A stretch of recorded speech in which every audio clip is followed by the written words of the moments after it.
অভাবের সংসার, মেয়ের বিয়ের জন্য সুদে ঋণের টাকা নিয়ে শোধ না করতে পেরে অভিমানে গলায় ফাঁস দিয়ে আত্মঘাতী হলেন এক গৃহবধূ। জানা গিয়েছে মৃতার নাম সিতারা বিবি, বয়স 37 বছর। বৃহস্পতিবার ঘটনাটি ঘটেছে মুর্শিদাবাদ জেলার ভরতপুর থানার করন্দি গ্রামে শোকের ছায়া এলাকায়। পুলিশ মৃতার বাড়ি থেকেই দেহ উদ্ধার করে ময়নাতদন্তের জন্য পাঠিয়েছে।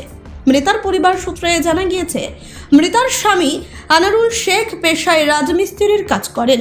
সেই কারণে সংসারে অভাব অনটন লেগেই থাকত। যদিও প্রায় 2 বছর আগে একমাত্র মেয়ের জন্য একজন ভালো পাত্র জোটে পরিবারের কাছে। ওই পাত্রের হাতে কন্যাদান করতে হাতছাড়া হতে চাননি পরিবার, কিন্তু পণের টাকা জোগাড় করা পরিবারের কাছে চ্যালেঞ্জ হয়ে উঠেছিল। তাই ওই গৃহবধূ সাতপাঁচ না ভেবেই স্থানীয় সৈয়দ কুলুট গ্রামের এক মহিলার কাছে চড়া সুদে 2 লক্ষ টাকা ঋণ নিয়েছিলেন।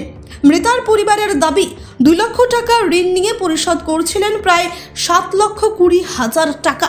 এরপরেও পাওনাদার আরও 8 লক্ষ টাকার দাবি করেছিলেন। বিয়ের পরের মাস থেকেই ঋণ পরিশোধ করতে থাকে পরিবার।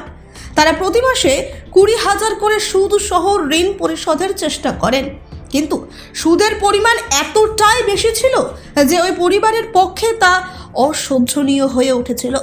অভিযোগ, মঙ্গলবার ওই গৃহবধূর কাছে পাওনাদাররা ফের এসেছিলেন।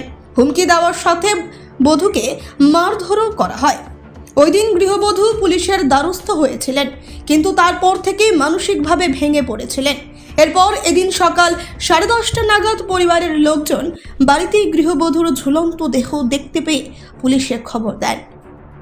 আজ 3 দিন থেকে এরা টেনশনে ভুগছেন। সুদগুড়ে বেশ কিছু পয়সা নেন, তাদের এমন একটা সুদের হার হয়েছিল যে সেই সুদের দেওয়ার মতন আর সমর্থন হচ্ছিল না।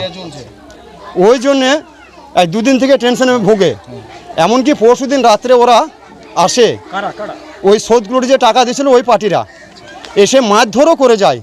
ওই মেয়েটিকে মারধর করে, মারধর করার পরে হ্যাঁ পাওনাদার মারধর করে স্যার।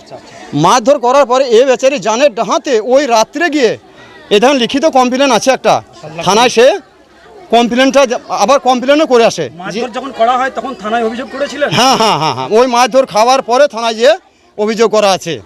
সেটা অফিসারকে, চার্জিং অফিসারকে জমা দেওয়া আছে।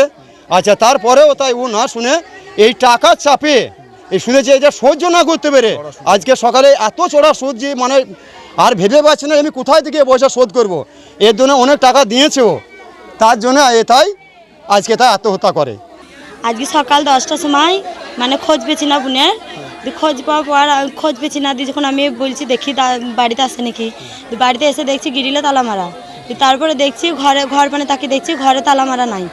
তারপর দেখছি ঘরে তালা মারা নাই, আমি বলছি ঘরে তালা মারা, জানলা দিয়ে যেয়ে দেখছি জানলাও লাগানো আছে। তারপরে আমি ওই সাইডে ছাদ আছে, এক ছাদ দিয়ে যেয়ে দেখছি যে তালা মারা নেই, ফুপো দিয়ে দেখছি যে আমার বোন ঝুলছে। তখন আমি ছাদের উপরে উঠে কান্নাকাটি করে সব পাড়ার লোকে ডাকলাম, তো এসে আমার বোনকে উদ্ধার করলাম।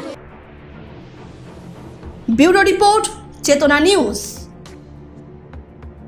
চেতনা শিক্ষানিকেতন প্রাইভেট টিউশন সেন্টার।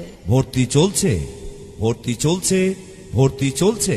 চেতনা শিক্ষানিকেতনে ভর্তি চলছে। চেতনা শিক্ষানিকেতন একটি আদর্শ শিক্ষা প্রতিষ্ঠান। আমাদের লক্ষ্য গণ নয়, গুণ চাই।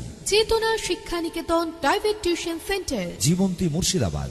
এখানে প্রথম শ্রেণী থেকে 10ম শ্রেণী পর্যন্ত সমস্ত বিষয়ভিত্তিক প্রশিক্ষণপ্রাপ্ত ও অভিজ্ঞ শিক্ষক দ্বারা যত্ন সহকারে পড়ানো হয়। এছাড়াও এখানে একাদশ ও দ্বাদশ শ্রেণীর বাংলা, ইংরেজি, ভূগোল, ইতিহাস, দর্শন, রাষ্ট্রবিজ্ঞান, শিক্ষাবিজ্ঞান, সংস্কৃত, অর্থনীতি, বায়োলজি ও আরবি প্রতিটি বিষয়ে সুনির্দিষ্ট বিষয়ভিত্তিক সুদক্ষ ও প্রশিক্ষণপ্রাপ্ত শিক্ষক মণ্ডলী দ্বারা যত্ন সহকারে পড়ানো হয়। মনে রাখবেন, গণিত ও ইংরেজি বিষয়ে বিশেষভাবে যত্ন নেওয়া হয়। চেতনা